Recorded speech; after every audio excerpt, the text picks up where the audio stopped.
Hello' hello' everyone. আজি আমি আমাৰ এই ভিডিঅ'টোত ডিলেডৰ কাট অফ কিমান যাব পাৰে তাৰ ওপৰত আলোচনা কৰিম। এইটো এনালাইচিছ মই মোৰ নিজৰ কেলকুলেশ্যনৰ ওপৰতহে কৰিছোঁ, গতিকে ফাইনেল যিটো কাট অফ আহিব সেইটো অলপ বেলেগ হ'ব পাৰে, কিন্তু মই ভাবোঁ যে হয়তো বহুত বেছি একো চেঞ্জ নহয়। তোমালোক চাগে সকলোৱে গম পায় যে প্ৰতিখন জিলাৰ চিটৰ কেপাচিটি বা চিটৰ সংখ্যা একে নহয়, ক'ৰবাত কম হয় ক'ৰবাত বেছি। মেৰিট লিষ্টটো প্ৰতিখন জিলাৰ কাৰণে বেলেগ বেলেগ হয়, গতিকে কাট অফ জিলা অনুসৰি বেলেগ বেলেগ হোৱা দেখা যায়। মই আজি এখন জিলাৰ কাৰণে বিশেষকৈ এই এনালাইচিছটো কৰিম। আশা কৰোঁ তোমালোকে যদি ভালদৰে চোৱা, তোমালোকৰ নিজৰ নিজৰ যিখিনি জিলা আছে সেইখিনি জিলাতো নিজৰ মেৰিট লিষ্টখন চাই পিনি তেনেকৈ ধৰণে কিবা এটা প্ৰেডিকশ্যন কৰিব পাৰিবা। গতিকে মই এখন জিলাৰহে কৰা হ'ব, বাকী তোমালোকে একেধৰণে নিজে যি পৰা চাবলৈ চেষ্টা কৰিবা। এতিয়া প্ৰথমতে কাট অফটো চোৱাৰ আগতে কাট অফৰ বিষয়ে চোৱাৰ আগতে আমি কেইটামান বস্তু বুজি লওঁ। সেইকেইটা হৈছে যে এখন জিলাখনৰ কাট অফ কোনবিলাক ফেক্টৰৰ ওপৰত ডিপেণ্ড কৰে। এতিয়া হয়তো চাগে তোমালোকে আগতে ইয়াত এণ্ট্ৰেঞ্চ দিছা, বা হয়তো চাগে বহুত লোক আছে যি নতুনকৈ দিছা। এতিয়া ইয়াত চাবলৈ গ'লে আমাৰ ছিষ্টেমটো কেনেকুৱা আছিল, তোমালোকে পেটৰ পৰীক্ষা দিলা, তাৰপিছত তোমালোকৰ নম্বৰটো আহিলে এইবাৰ ৰিজাল্ট দিলে, তাৰপিছত এতিয়া তোমালোকে নিজৰ জিলাখনৰ ভিতৰত থকা যিটো ইনষ্টিটিউটত পঢ়িব বিচাৰা তাৰ কাৰণে তোমালোকে প্ৰিফাৰেঞ্চ দি পিনি কাউঞ্চিলিঙৰ কাৰণে দিবা। তাৰপিছত লিষ্ট মাৰিব আৰু তেনেকৈ ধৰণে গৈ তোমালোকে এডমিশ্যন ল'বাগৈ।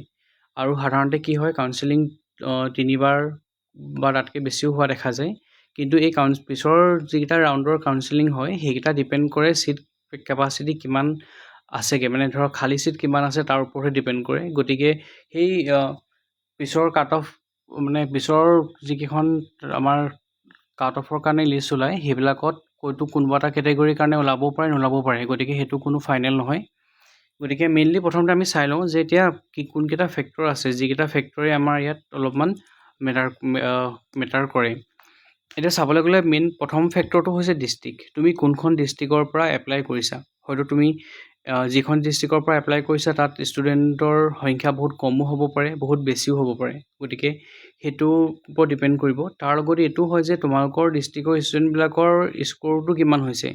সাধাৰণতে ডিষ্ট্ৰিক্টখনৰ স্ক'ৰটোৰ ওপৰতে যিহেতু বেছ কৰি পিনি মেৰিট লিষ্টখন বনিছে আৰু সেনেকৈ ধৰণে ইনষ্টিটিউট লৈ পিনি এডমিশ্যনবিলাক হ'ব। গতিকে কোনখন ডিষ্ট্ৰিক্টৰ পৰা দিছা, তাত কিমান ষ্টুডেণ্ট আছে, কিমান নম্বৰ পাইছে, সেইটো আমাৰ এটা মেজৰ ফেক্টৰ।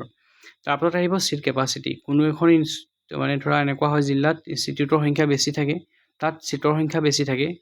যদি তেনেকুৱা হয় কি হয়, সাধাৰণতে কাট অফটো কিছুমানতকৈ অলপমান হ'লেও কমি যায়। যদি ধৰি লৈছোঁ কোনোবা এটা জিলাত এখন ইনষ্টিটিউটে আছে, তাত চিট কেপাচিটি আছে 50টা, গতিকে তাত কাট অফ বহুত হাই হোৱা দেখা যায়।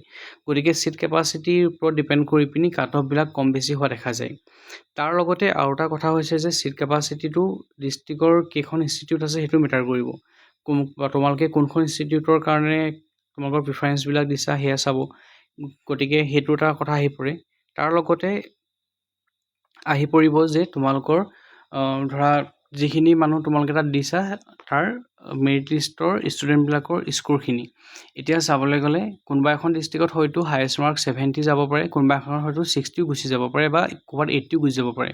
গতিকে এই যে মাৰ্কছখিনিৰ মাজত ডিফাৰেঞ্চ কিমান আছে, কিমান ধৰণে কোনোবাই 70 পাইছে, কোনোবাই 69.75 পাইছে, ধৰা 69তে আকৌ 10জনমান আছে, এনেকৈ ধৰণৰ বস্তুবিলাক বনে ন। গতিকে সেই হিচাপত চাবলৈ গৈ পিনি মেৰিট লিষ্টত ষ্টুডেণ্টৰ স্ক'ৰবিলাক চাই পিনি ডিপেণ্ড কৰিব। আৰু মেৰিট লিষ্টখন যিখন বনিব তাত এইটো চাব লাগিব যে যিবিলাক আমাৰ কেটেগৰী থাকে সেই কেটেগৰীবিলাকৰ মানুহবিলাক কিমানকৈ সোমাই আছে।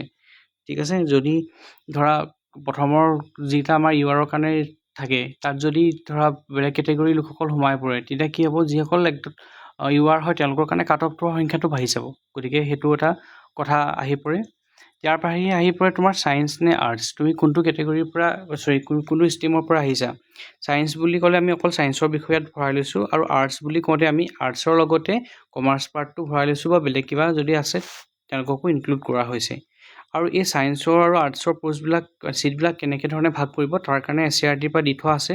তেওঁলোকে দিছে যে প্ৰতিখন ডিষ্ট্ৰিক্টতে 30% যিমান টোটেল চিট থাকিব সিমান 30% আমাৰ ছায়েন্সৰ কাৰণে ৰিজাৰ্ভ থাকিব, আৰু 70% ৰিজাৰ্ভ থাকিব আৰ্টছ আৰু বেলেগ ষ্ট্ৰীমবিলাকৰ কাৰণে। এতিয়া কথা হ'ল, যদি আমাৰ শিৱসাগৰ মই এতিয়া শিৱসাগৰ ডিষ্ট্ৰিক্টৰ ওপৰত এনালাইচিছ কৰিব যাম বা চৰাইদেউ ডিষ্ট্ৰিক্ট। শিৱসাগৰ ডিষ্ট্ৰিক্টত টোটেল আছে আমাৰ 3খন ইনষ্টিটিউট। এখন হৈছে ডাইট শিৱসাগৰ বা ডাইট চৰাইদেউ বুলি কোৱা হয় আজিকালি। তাৰপাছত আছে জয়সাগৰ BTC, তাৰপাছত আছে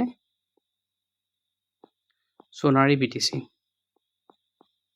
ঠিক আছে, গতিকে ইয়াত যিহেতু 3খন ইনষ্টিটিউট আছে, প্ৰতিখনৰ ছিট কেপাচিটি হৈছে 50K, গতিকে টোটেল ছিট হৈছে 150। গতিকে সেই 150টাৰ ভিতৰত 30% যিহেতু কৈছে, গতিকে 150 30% ক'বলৈ গ'লে আমাৰ 45। গতিকে প্ৰতিখন ইনষ্টিটিউটত কিমানকৈ পৰিছে? 15জনকৈ পৰিছে। ছায়েন্সৰ ষ্টুডেণ্ট প্ৰতিখন ইনষ্টিটিউটত পাব 15জনকৈ, আৰু বাকী থাকিলে আমাৰ 105। এই 105 ষ্টুডেণ্ট আৰ্টছৰ কাৰণে গোটেই 3খন ইনষ্টিটিউটৰ ভিতৰত 35কে তাত সোমাই পৰিব। 35জনকৈ থাকিব আৰ্টছৰ ষ্টুডেণ্টছ।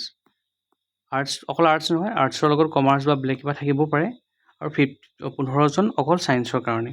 ঠিক আছে, গতিকে 15জন আৰু আমাৰ 35জন প্লাছ কৰি পিনি আমি পাইছোঁ 50জন। গতিকে প্ৰতিটো ইনষ্টিটিউটত সেনেকৈ ধৰণে 50জনকৈ থাকিব। গতিকে সেইফালৰ পৰা চাবলৈ গ'লে আমাৰ ছায়েন্স আৰু আৰ্টছত আমি 15 + 35 তেনেকৈ ধৰণে আমাৰ ছিটৰ কেপাচিটি আছে ষ্টুডেণ্টবিলাকৰ কাৰণে। তাৰপৰা আহিলে কেটেগৰীত তোমালোকে গম পাইছা আমাৰ কি কি কেটেগৰী আছিল। UR আছে, OBC আছে, ST আছে, ST প্লেইন আৰু হিলছ দুটা আছে, তাৰপিছত SC আছে, তাৰপিছত আমাৰ PWD আছে, আৰু আছে আমাৰ EWS। EWSটো এক্সট্ৰাকৈ আছে ইয়াত। সাধাৰণতে EWSৰ যিটো ছিট থাকে সেইটো URৰ পৰাই আহে। গতিকে সেই কেটেগৰীৰ ওপৰত ডিপেণ্ড কৰি পিনিও আমাৰ কাট অফবিলাক বেলেগ বেলেগ হ'ব পাৰে। URৰ কাট অফ সাধাৰণতে কি হয়, যিহেতু মানে পোষ্টৰ সংখ্যা কম, গতিকে URৰ কাট অফ অলপমান বেছিকৈ যোৱা চান্সে আছে। গতিকে ST কিমান আছে, SC কিমান আছে, PWD এপ্লাই কৰিছে নকৰিছে সেইটো মেটাৰ কৰিব। তাৰপিছত EWS আছেনে নাই, যদি EWS আছে কিমানে কৰিছে, যদি EWSৰ এপ্লাই কৰা লোকৰ সংখ্যাটো বেছি হয় বা EWS থকা এজনে অলপ বেছি নম্বৰ পোৱা এজনে পাই গ'ল, গতিকে তেতিয়া EWSৰ যিটো আমাৰ কাট অফ আছে সেইটো হাই যোৱা চান্স থাকে। গতিকে সেইটো আমাৰ তাৰ ওপৰত মেটাৰ কৰিব। কেটেগৰী হৈ গ'ল। তাৰপিছত আহিলে আমাৰ ছিটখিনি। সাধাৰণতে কি হ'ল, তোমালোকে এতিয়া কি কৰিছা, সকলোৱে কাউন্সিলিঙত নিজৰ নামবিলাক দিবা। দিয়াৰ পাছত তোমালোকৰ এখন লিষ্ট ওলাব। সেই লিষ্টখনত যিখন লিষ্ট আহিব, লিষ্টখনৰ মতে সকলোৱে নিৰ্দিষ্ট দিনটোত 4 তাৰিখৰ পৰা এডমিশ্যন যিহেতু দিয়া আছে, গতিকে 4 তাৰিখৰ পৰা তেওঁলোকে এডমিশ্যন ল'বলৈ আৰম্ভ কৰিব। এতিয়া তাত কেইবাটাও কণ্ডিশ্যন হ'ব পাৰে। এটা কণ্ডিশ্যন হৈছে এডমিশ্যন তেওঁলোকে কয় তাত কোনোবা এখন ইনষ্টিটিউটৰ কাৰণে চিলেক্ট হ'ল, কিন্তু তেওঁলোকে এডমিশ্যন নল'লে, তেওঁলোকৰ লোৱা নহ'ল। তেতিয়া কি হ'ব, ছিটটোত লগালগ ভেকেণ্ট হৈ যাব, আৰু ছেকেণ্ড ৰাউণ্ডৰ কাৰণে তেওঁ যিটো হয় ছায়েন্সৰ যদি পোষ্টটো আছিল তেওঁ যদি জইন নকৰিলে, গতিকে ছায়েন্সৰ পোষ্ট এটা খালী হৈ থাকিব। তাৰ কাৰণে পিছত ছায়েন্সৰ যিজন থাকিব তাৰ পিছৰ নম্বৰত তেওঁৰ নামটো আহি যাব। তেনেকৈ ধৰণে তেওঁ যদি UR কেটেগৰী হয় URৰ পৰা আহিব, যদি তেওঁ OBC কেটেগৰী হয় OBCৰ পৰা আহিব, যদি তেওঁ ST কেটেগৰীৰ পৰা হয় তেতিয়া তেওঁ STৰ পৰা আহিব। গতিকে সেই ধৰণে আমাৰ পিছৰ ৰাউণ্ডত মাৰ্কছ মানে লিষ্টবিলাক ওলাব। এটা কণ্ডিশ্যন সেইটো হ'ল। এটা কণ্ডিশ্যন হৈছে কি হয়, কিছুমানে এডমিশ্যন লয়, এডমিশ্যন লোৱাৰ পাছত তেওঁলোকে ক্লাছ নকৰে। যদি সেনেকৈ ধৰণে হয় তেতিয়া কি হয়, এটা নিৰ্দিষ্ট সময়ৰ পাছত তেওঁলোকৰ নামবিলাক কাটি দিয়া হয়, তেতিয়া আমাৰ ছিটটো ভেকেণ্ট হৈ যায়। আৰু তাৰপিছত তেওঁলোকৰ ছিটটোৰ এগেইনষ্টত তাৰপিছত আমাৰ আকৌ এখন লিষ্ট ওলাব বা এটা কাট অফৰ নম্বৰ ওলাব, বা ৱেইটিং লিষ্টত কোন আছে তেওঁৰ নম্বৰটো ওলাব, আৰু তেওঁ ইয়াত এনেকৈ ধৰণে এডমিশ্যন পাব। গতিকে হয় এডমিশ্যন যদি লোৱা নহয় তেতিয়াতো লগালগেই পিছৰ ৰাউণ্ডত আহি যাব। যদি এডমিশ্যন লয় কিন্তু নিৰ্দিষ্ট টাইমটোলৈকে তেওঁলোকে নাহে, তেওঁৰ নাম কাটি পিনি অলপ দিনৰ পিছত আকৌ এখন লিষ্ট ওলায়। তাৰ বাহিৰে আৰু এটা কণ্ডিশ্যন হৈছে, যিবিলাক ষ্টুডেণ্ট আছে তেওঁলোকে ধৰণে বিচাৰিছিলে, ধৰক তেওঁলোকে শিৱসাগৰৰ ডাইটত ল'বলৈ, তেওঁলোকে পালে জয়সাগৰত, তেওঁলোকৰ তাত আকৌ পিছৰ কাউন্সিলিংটোত তেওঁলোকে আকৌ এপ্লাই কৰিব পাৰে। তেওঁলোকে ডাইটত যাবৰ কাৰণে পালে জয়সাগৰত, যাব বিচাৰিছিলে শিৱসাগৰত, তেওঁলোকে আকৌ এপ্লাই কৰিব পাৰে, তেতিয়া তেওঁ শিৱসাগৰলৈ যাব পাৰে। যদি এনেকৈ ধৰণে হয়, তেতিয়া তেওঁৰ যদি মাৰ্কছটো যদি হাইষ্ট থাকে, মানে বেছি নম্বৰ থাকে, তেতিয়া ধৰি লৈছোঁ মই শিৱসাগৰত URত এটা পোষ্ট এটা খালী হৈ গ'ল, এইটো ধৰা আৰ্টছৰ এটা পোষ্ট খালী হৈছিলে, আৰু পোষ্টটো খালী হোৱাৰ পিছত জয়সাগৰৰ এজনে তাত এপ্লাই কৰিলে। তাৰপিছত দেখা গ'ল যে যিজনৰ ইয়াৰ পৰা এপ্লাই কৰিছে তেওঁৰ নম্বৰটোৱে ইয়াৰ কাট অফটোক কভাৰ কৰিছেগৈ, তেতিয়া তেওঁ এডমিশ্যন পিছৰখনত তাত হৈ যাব, আৰু জয়সাগৰত এটা ছিট খালী হৈ যাব। গতিকে সেনেকৈ ধৰণৰ প্ৰচেছটো আগবাঢ়ে। গতিকে এই গোটেইখিনি ফেক্টৰৰ ওপৰত ডিপেণ্ড কৰি পিনি আমাৰ এডমিশ্যনখিনি হৈ থাকিব। আৰু তেনেকৈ ধৰণে লিষ্ট ওলাব, লিষ্টৰ মতে তোমালোকৰ এডমিশ্যনবিলাক হ'ব। ঠিক আছে, গতিকে মেইন ফেক্টৰখিনি হিচাপে আমাৰ এইখিনি বস্তু আহিলে। এতিয়া মই যিখন কৈছোঁৱে যে মই যিখন ডিষ্ট্ৰিক্টৰ ইয়াত এনালাইচিছ কৰিব বিচাৰিছোঁ সেই ডিষ্ট্ৰিক্টখন হৈছে চৰাইদেউ, যিখন ডিষ্ট্ৰিক্টক আমি আগতে শিৱসাগৰ বুলি কৈছিলোঁ। এতিয়া কি হ'ল, শিৱসাগৰখন ভাগ হৈ যোৱাৰ পিছত শিৱসাগৰ আৰু চৰাইদেউ দুখন ডিষ্ট্ৰিক্ট হৈ থাকিলে। এতিয়া শিৱসাগৰ আৰু চৰাইদেউ যিহেতু দুখন ডিষ্ট্ৰিক্ট হয়, তথাপি কি হয়, শিৱসাগৰ আৰু চৰাইদেউৰ কিন্তু ইনষ্টিটিউটবিলাক বেলেগ কৰা নাই, মানে এজ এ হ'ল টোটেল শিৱসাগৰ হিচাপে গোটেইখন আহিছে। বৰ্তমান চৰাইদেউ বুলি এইটো কাৰণে নামটো আহিছে কিয়নো শিৱসাগৰত বৰ্তমান ডায়েট নাই, শিৱসাগৰৰ ডায়েটখনেই এতিয়া চৰাইদেউ ডায়েট হৈ গ'ল। সেইকাৰণে চৰাইদেউ ডায়েটে পৰীক্ষাটো পাতে, গতিকে চৰাইদেউ হিচাপে ডিষ্ট্ৰিক্টখনৰ নামটো আহিছে। কিন্তু জয়সাগৰত যিখন আছে সেই জয়সাগৰখন শিৱসাগৰৰ ভিতৰত পৰিব, গতিকে জয়সাগৰত থকা সেইখন BTC, তাৰপিছত সোণাৰীত থকা BTC আৰু চৰাইদেউৰ ডায়েট গোটেইকেইখন একেলগে লগ লাগি পিনি চৰাইদেউ ডিষ্ট্ৰিক্টৰ 150টা চিট আমাৰ আহিছে। এতিয়া আমি যদি চাবলৈ যাওঁ, তোমালোকে দেখিবলৈ পাবা যে যোৱাবাৰ যিখন আমাৰ আগৰ হৈ গৈছিলে 2024-25 আছিল, তাত কি হ'ল, আমাৰ ছায়েন্সৰ কাৰণে এইখিনি আমাৰ চিট আৰু আৰ্টছৰ কাৰণে এইখিনি চিট। ইয়াৰ লগতে মই আৰু এটা কথা কৈ লওঁ, যিহেতু চোৱা ইয়াত আমাৰ চিটৰ যিবিলাক কেপাচিটি, মানে চিটৰ কাৰণে জেগাবিলাক আছে, URৰ কাৰণে কিছুমান পোষ্ট আছে, কিছুমান OBC কাৰণে আছে, ST hills plain, SC PWD আৰু EWS। ঠিক আছে, আমি যদি ইয়াৰ প্ৰতিটো পোষ্টৰ কাৰণে এজনকৈ ধৰোঁ, EWSৰ কাৰণে এজন আছে, PWD কাৰণে এজন আছে, SC কাৰণে এজন আছে, STP আৰু STH এজন আছে। ঠিক আছে, আমাৰ কেইজন গুচি গ'ল, 5জন গ'ল। মই কি কৈছিলোঁ যে ছায়েন্সৰ কাৰণে আমাৰ পোষ্ট আছে 15জন। ঠিক আছে, 5জন গুচি গ'ল, বাকী থাকিলে আমাৰ 10জন। সেই 10জনৰ ভিতৰত হয়তো ইয়াত 2জন বা 3জন আহিব আমাৰ OBC, আৰু ইয়াত চাবলৈ গ'লে 8জন বা আমাৰ 7জন আহিব আমাৰ URৰ পৰা। এইটো একজেক্ট মই গম নাপাওঁ কিমান আহে, 8জনে আহে নে 7জনে আহে, কিন্তু আমি ধৰি ল'ব পাৰোঁ যে 8জন বা 7জন আমাৰ URত আহিব। ঠিক আছে, গতিকে সেইফালৰ পৰা চাবলৈ গ'লে আমি যদি অকল 8জন বুলি ধৰোঁ, 8জন UR আহিব, 2জন OBC আহিব, এজন ST, এজন STP, তাৰপিছত SC, PWD আৰু EWS। যদি ক'বলৈ গ'লে EWSৰ যদি পোষ্টত কোনো মানুহ নাহে, তেতিয়া কিন্তু তেওঁৰ পোষ্টটো খালী আহিব। তোমালোকে দেখিবলৈ পাইছা ইয়াত খালী আছে, দেখিছা? গতিকে ইয়াত মানে কি হৈছে, তেওঁৰ কোনো কেণ্ডিডেট নাছিলে কাৰণে এই পোষ্টকেইটা ইয়াৰ আগৰবাৰ তেনেকৈ ধৰণে খালী আহিছিলে। গতিকে সেইটো ফালৰ পৰা চাবলৈ গ'লে আমাৰ টোটেল 15টা পোষ্টৰ আমি যদি ধৰোঁ, তেনেহ'লে যদি 8জন ধৰোঁ, 7জনো হ'ব পাৰে, URৰ পৰা আহিলে, 2জন ইয়াত আহিলে, ইয়াৰ বাকী এজনকৈ আমাৰ এই পোষ্টখিনি, ইয়াৰ 5জন, ইয়াৰ 10জন, টোটেল 15জন, সেনেকৈ ধৰণে আমাৰ ভাগ হ'ব। গতিকে সেইটো বস্তু আমি তাত সেনেকৈ ধৰণে তাৰ কাট অফটো প্ৰেডিক্ট কৰোঁতে আমি সেইটো বস্তু অলপমান গুৰুত্ব দিব লাগিব, বা তোমালোকে নিজে চালেও তাত চাবা যে কি ধৰণে কি হৈছে। ঠিক আছে, গতিকে সেয়া হ'ল। এতিয়া চাওঁ আমি নম্বৰবিলাক চাওঁ কিমান পাইছে। তোমালোকে চাই যাবা এটা বস্তু, ইয়াত চোৱা মই দেখাম বাৰু আকৌ বেলেগ ধৰণেও। ইয়াত এতিয়া ক'বলৈ গ'লে 55.25 পাইছে UR।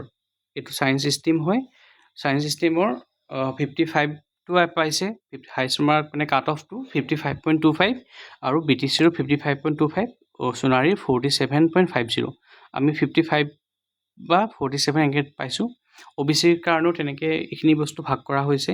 OBCৰ কাৰণে ছায়েন্সৰ কাৰণে 49। ইয়াত এটা চোৱা, ইয়াত 55.25টো ছায়েন্সৰ কাৰণে হৈছে, আৰু আৰ্টছৰ কাৰণে 52 হৈছে, কিয়নো আৰ্টছৰ পোষ্টৰ সংখ্যাটো যিহেতু অকণমান বেছি হয়, গতিকে আৰ্টছৰত অকণমান তললৈ নামিছে।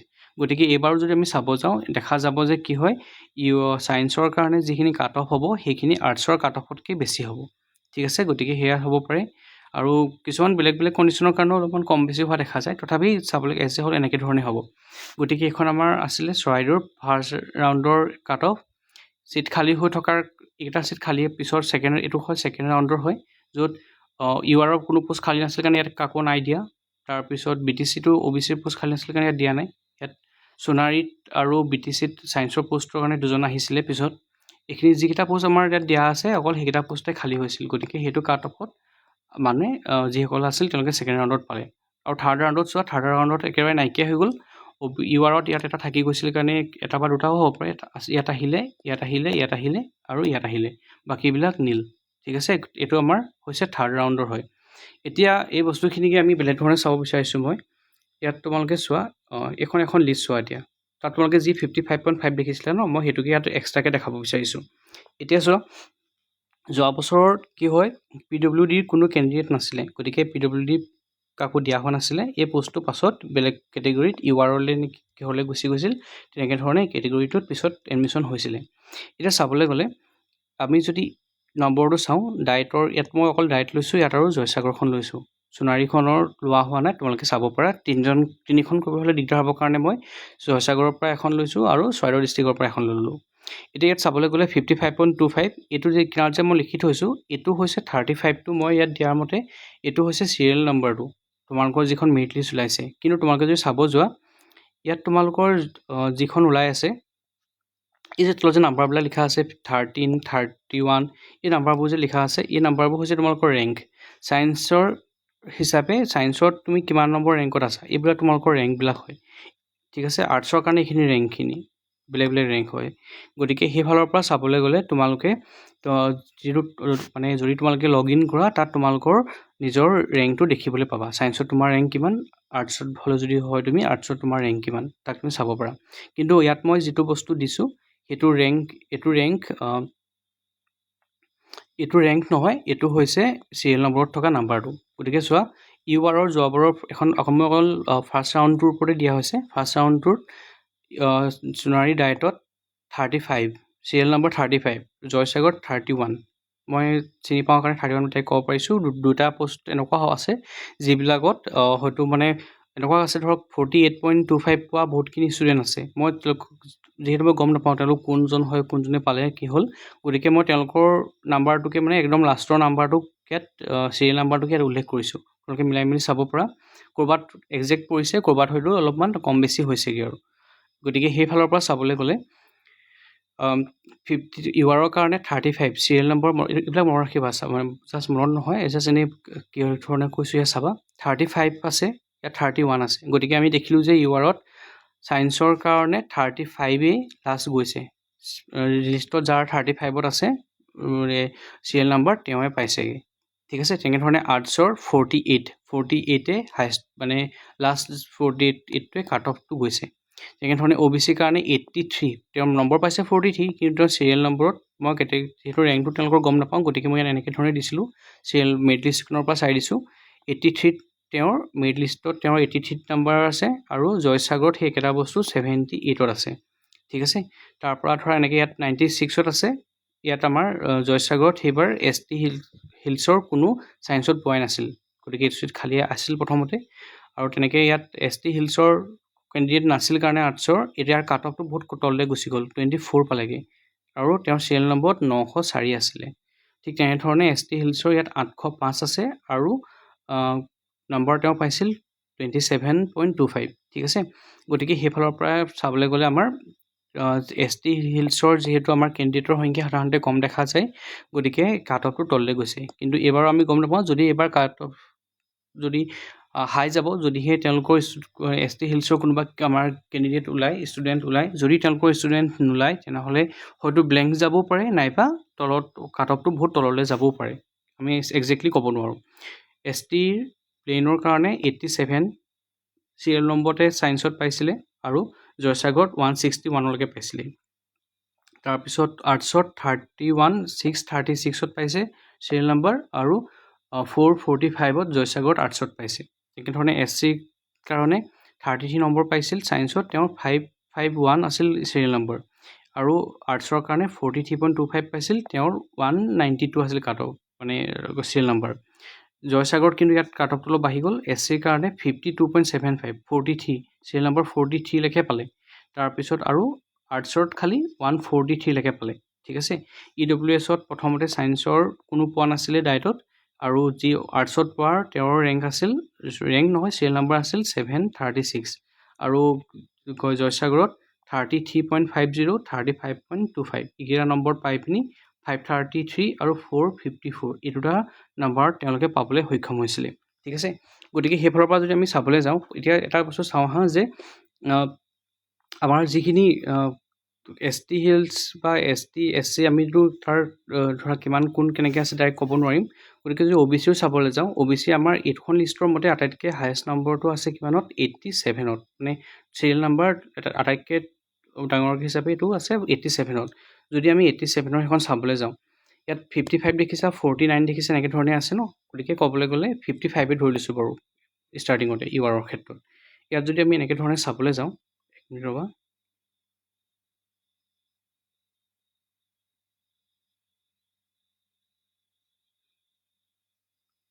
এইখন হৈছে যোৱা বছৰৰ লিষ্টখন। তাত আমাৰ 55লৈকে 55 পইণ্ট কিমান আছিল, সেইটো 55.25 নে কিমান আছিল ন। গতিকে সেইটো ফালৰ পৰা যদি চাবলৈ যাওঁ 55.5 আমাৰ নাম্বাৰখিনি হৈছে এইখিনি। গতিকে 35 আকাশ বৰগোহাঁই তেখেতে যদি এডমিশ্যন লৈছে তেনেহ'লে চৰাইদেউত, তেওঁ সেইটো সেনেকৈ ধৰণে হৈছে। গতিকে 55 যদি এইটো নম্বৰ আমি লাষ্ট বুলি ধৰোঁ 55.25, তেতিয়া আমি দেখিবলৈ পাইছোঁ যে 55ত 30 চিৰিয়েল নম্বৰ 35 নম্বৰজনে পাইছে। এতিয়া ইয়াত যদি তোমালোকে নম্বৰবিলাক চাবলৈ চেষ্টা কৰা, তাত দেখিবা যে 73 হায়েষ্ট মাৰ্ক হয়, তাৰ পৰা 66 বহুত ডিফাৰেঞ্চ আহি গ'ল ন, 66 তাৰ পৰা ইয়াত 60লৈকে আহিলে। তাৰ পৰা আমি যদি এইখিনি যদি তেওঁলোকে যিমানখিনি নম্বৰ পাইছে, নম্বৰবিলাকৰ যদি আমি লাষ্টলৈকে 50 লেভেললৈকে চাব যদি যাওঁ, এতিয়া আমি চাবলৈ গৈছোঁ 50 লেভেললৈকে কিমানে পাইছে। ইয়াত আমি 50 লেভেললৈকে চাইছোঁ। 50লৈকে চোৱা কাট অফ হাইজনৰ মানে যিজনে হায়েষ্ট পাইছিল, তাৰ পৰা আমি তেওঁৰ নম্বৰৰ পৰা গৈ পিনি 50 নম্বৰলৈকে গ'লোঁ। তাত 69, ঠিক আছে, 69লৈকে তেওঁৰ চিৰিয়েল নাম্বাৰ 69 হৈছেগৈ। আমি যদি আৰু তললৈ যাওঁ, আমি যিহেতু আমাৰ 150 পোষ্ট আছে, আমি 200 পোষ্টলৈকে চাওঁ যেনিবা। আমাৰ ইয়াত 200 পোষ্টলৈকে চাইছোঁ। এইটো আমাৰ 200 পোষ্ট। শুভলক্ষ্মী ফুকন, তেওঁৰ নম্বৰ আছিল 42.50, ঠিক আছে। এইটো মনত ৰাখিবা, 200 নম্বৰ চিৰিয়েল নম্বৰত কিমান হৈছে 42.50। 200 যেতিয়া চিৰিয়েল নম্বৰ হৈছে তেতিয়া 42.50 তেওঁলোকৰ হৈছে মাৰ্কছটো।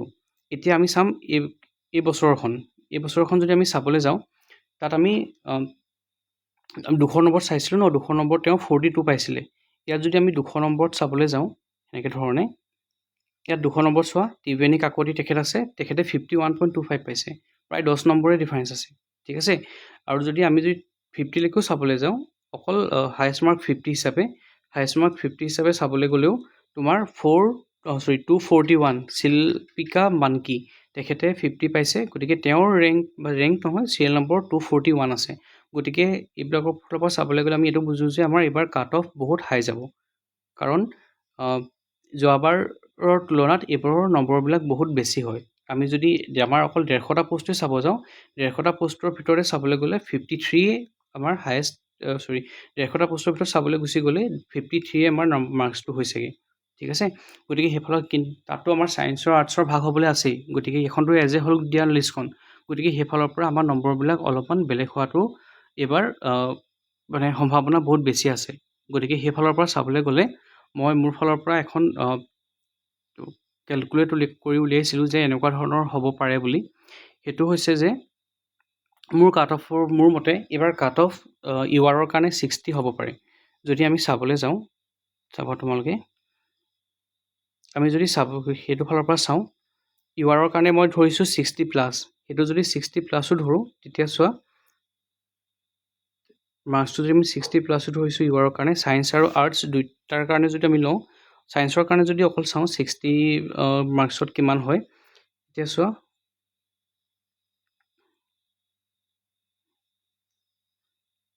ধৰিব পাৰিছা, বা তোমালোকে লিষ্টখন নিজে চাবা।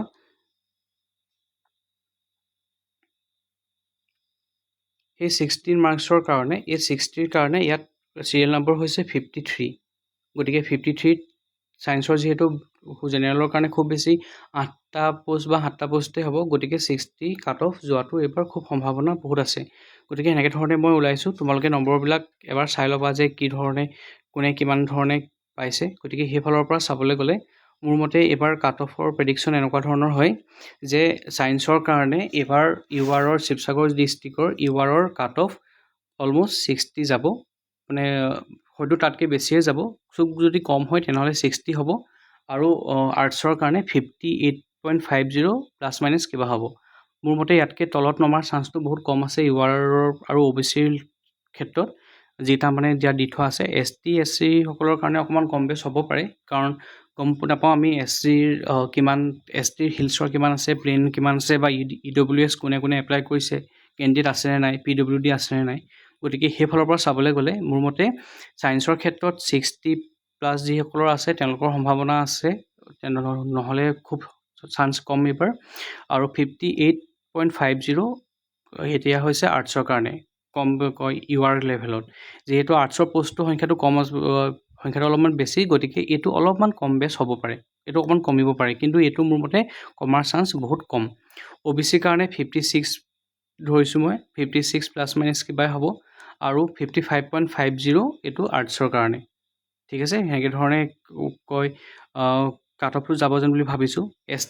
SCৰ কাৰণে ছায়েন্স আৰ্টছ দুটা মই মিক্স কৰি পিনি এইটোৱে ভাবিছোঁ যে তেওঁলোকৰ কাট অফ 53.50ৰ ভিতৰত হ'ব, মানে এইটোৰ ভিতৰত হ'ব মানে 50 ইমানটোৱে লোৱেষ্ট হ'ব পাৰে, আৰু লোৱেষ্ট আপোনাৰ তোমাৰ 53.50 হ'ব পাৰে। যদি খুব লাকি তেতিয়াহে ইয়াতকৈ কম হ'ব পাৰে। STP আৰু ST হিলছৰ যিহেতু আমি গম নাপাওঁ, গতিকে মোৰ মতে 46.50 ST প্লেনৰ কাৰণে হোৱাৰ চান্স আছে, তাতকৈ বাঢ়িবও পাৰে। আৰু ST হিলছ যদি ষ্টুডেণ্ট আছে তেনেহ'লে হয়তো বেছি যাব, যদি ষ্টুডেণ্ট একেবাৰে নাই তেতিয়া বহুত তললৈ যাব পাৰে, গতিকে এইটো আমি ক'ব নোৱাৰোঁ। EWS মোৰ মতে এইবাৰ 47ৰ ওচৰে পাজৰে থাকিব, তাতকৈ কম হোৱাৰ চান্সটো অলপমান কম, কমিলেও 45 মান হ'ব পাৰে। আৰু যদি কোনোবা বহুত বেছি লাকি থাকে, মানে বহুত কপাল ভাল, তেতিয়া এবাৰ 42 মানে পাব পাৰে, আৰু তাতকৈ কিন্তু কমা আগৰবাৰৰ নিচিনাকৈ 33টো পোৱা তেনেকুৱা ধৰণৰ হোৱাৰ চান্স খুব কম। গতিকে মোৰ মতে কাট অফটো এইবাৰ এনেকুৱা ধৰণে যাব। এই ধৰণে তোমালোকেও তোমালোকৰ নিজৰ যিখিনি জিলাৰ পৰা আছা সেই জিলাৰ আগৰ কাট অফকেইটা উলিয়াই পিনি বৰ্তমানৰ লগত মিলাই পিনি চাব পাৰা। আৰু যদি কাৰোবাৰ ওচৰত সেই কাট অফখিনি নাই তেনেহ'লে কমেণ্ট কৰিবা, মই কিবা এটা উপায় দিবলৈ চেষ্টা কৰিম। গতিকে যিমান পাৰা সকলোৱে এইটো চাই লোৱা, নিজৰ কাট অফটো ক'ত কেনেকৈ ধৰণে হ'ব। আৰু যদি কাউন্সিলিঙৰ কাৰণে এপ্লাই কৰা নাই এতিয়ালৈকে, তেনেহ'লে কাউন্সিলিঙৰ কাৰণে এপ্লাই কৰোঁতে চাই ল'বা যে কোনখন ডিষ্ট্ৰিক্টৰ কেনেকৈ ধৰণে কৰিলে সুবিধা হ'ব। এতিয়া চাবলৈ গ'লে জয়সাগৰ আৰু শিৱসাগৰ, মানে শিৱসাগৰৰ জয়সাগৰখন আছে, সোণাৰীত চৰাইদেউ ডিষ্ট্ৰিক্টত সোণাৰী BTC আৰু ডাইটখন আছে, দুইখন ওচৰা ওচৰিকৈ আছে। গতিকে যিসকলে জয়সাগৰত এপ্লাই কৰে তাত মানে কাট অফটো বাঢ়ি যোৱাৰ চান্স থাকে। গতিকে তোমালোকে সুবিধা বিচাৰিছানে, এডমিশ্যন ল'ব বিচাৰিছা, পাছত ট্ৰান্সফাৰ ল'ব পাৰি, গতিকে সেইবিলাকো কেলকুলেশ্যন কৰি ল'বা যে ক'ত পালে সুবিধা হ'ব, বা ক'ত বেছি নম্বৰ পোৱাসকলে কোনফালে বেছিকৈ ফাৰ্ষ্ট প্ৰিফাৰেঞ্চ দিছে। গতিকে প্ৰিফাৰেঞ্চবিলাকো অলপমান চাই মেলি ল'বা, কাৰণ সেইটো অলপমান মেটাৰ কৰে। গতিকে আৰু যদি কোনোবাই নিজৰ পচন্দৰ ইনষ্টিটিউটত নাপাই পিনি বেলেগ ক'ৰবাতো পোৱা, এডমিশ্যন লৈ ল'বা, তাৰপৰা আকৌ পিছৰ কাউন্সিলিঙতো নিজৰ নামটো খালি এণ্ট্ৰি কৰাৰ অপশ্যনটো ৰাখি থ'বা। সেইটো এডমিশ্যনৰ টাইমত ক'ব, তাত সুধি ল'বা, যদি গম নোপোৱা সেইটো অপশ্যন ৰাখি থ'বা, তেতিয়া তোমাৰ পিছৰখনত যদি কিবা কাৰণে ভেকেণ্ট হয় যাবৰ কাৰণে সুবিধা হ'ব। গতিকে এইখিনিয়ে আছিলে, আশা কৰোঁ অলপ হ'লেও তোমালোকৰ চাগে কিবা এটা আইডিয়া পাইছা কি ধৰণে নিজৰ জিলাৰ কাট অফটো উলিয়াব পাৰিবা। এইটো মোৰ জাষ্ট প্ৰেডিকশ্যনহে হয়, কিন্তু পৰাপক্ষত ভাবিছোঁ UR আৰু OBCৰটো এইটো ধৰণে হোৱাৰ চান্সে বহুত বেছি, হয়তো ইয়াতকৈ অলপমান বেছি হ'বহে পাৰে। SC OBC আৰু UR গোটেইকেইটাৰ মতে হ'ব লাগে, কিন্তু ST হিলছৰ বিষয়ে বিশেষকৈ গম নাপাওঁ, কিন্তু STৰ 46.5ৰ ওপৰতে থাকিব ST হিলছৰ খালি ক'ব নোৱাৰোঁ। আৰু EWSৰ 47ৰ ওচৰে পাজৰে থকাৰ তাতকৈ বেছি হোৱাৰ চান্সে মোৰ মতে আছে, আৰু বহুত লাকি হ'লে তলত নামিব। PWD কোনসকল হয় আমিতো গম নাপাওঁ, PWD যোৱাবাৰটো নাছিলেই, এইবাৰ হয়তো যদি আহে তেওঁলোকৰ কিমান কেণ্ডিডেট আছে সেই ধৰণেও তেওঁলোকৰ ভাগ্য নিৰ্ভৰ কৰিব। গতিকে এইটোৱে আছিলে মোৰ ভিডিঅ'টো। তোমালোক কোন জিলাৰ পৰা আছা, বা তোমালোকৰ কিমান প্ৰেডিক্ট কৰিছা যে কাট অফ যাব পাৰে বুলি, যদি কোনোবাই বিচাৰা কমেণ্ট কৰিবা। Thank U.